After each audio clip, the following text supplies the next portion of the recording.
Cette question est souvent posée par les personnes qui débutent dans leur apprentissage de l'énéagramme. Si l'on s'en tient à la surface, il se peut que cet outil soit jugé réducteur. Il y a plusieurs éléments à prendre en compte qui permettent de répondre à cette question. Premièrement, le profil énéagramme ne constitue pas l'entièreté de notre personne.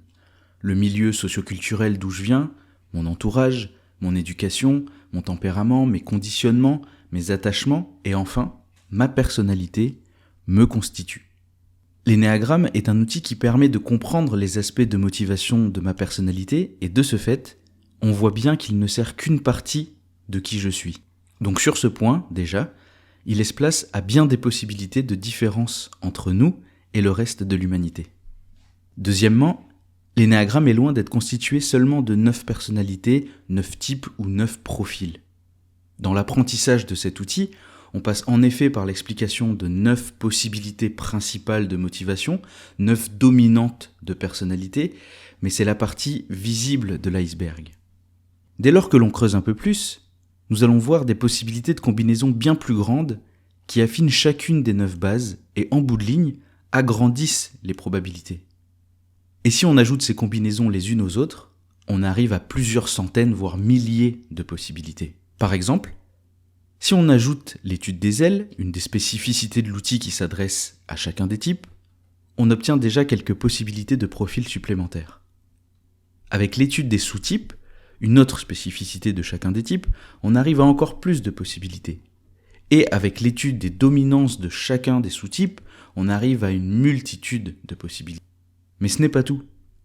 Nous avons la possibilité d'ajouter des grilles de lecture fluctuantes. Par exemple, avec l'étude des flèches qui nous lient en tant que profil à 2 autres profils de l'énéagramme, en fonction des situations de stress ou au contraire de sérénité, toutes ces possibilités peuvent fluctuer dans un sens ou l'autre. Avec l'étude des niveaux de développement ou d'intégration ou de niveau de maîtrise de soi, allant de 3 à 9 selon les courants, les écoles et les formations, on passe encore sur de gros multiplicateurs de possibilités. Rien qu'avec cela, nous avons déjà de quoi sortir du carcan des 9 profils. D'ailleurs, il y a plusieurs manières de nommer les 9 profils. On les appelle bases, archétypes, dominantes, types, ce qui montre bien que l'on se positionne sur quelque chose qui bouge, qui se meut et qui n'est pas rigide. Troisièmement et finalement, il reste un élément des plus importants. L'énéagramme s'intéresse aux motivations profondes de qui nous sommes et non au comportement.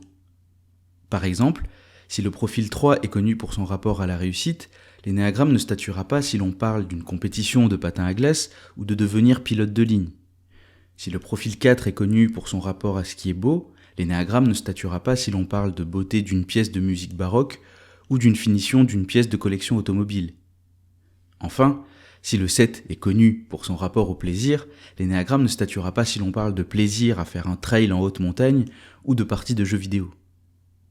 L'énéagramme va être un allié pour comprendre et nous accompagner dans notre compréhension de nous-mêmes et des autres. Il permet de mieux s'apprivoiser et comprendre nos motivations profondes. Il est complexe et apporte une finesse telle qu'il ne suffira pas d'une vie pour voir tous les aspects. Et il n'est en rien une catégorisation simpliste de 9 traits de personnalité qui segmenteraient le monde et l'humanité.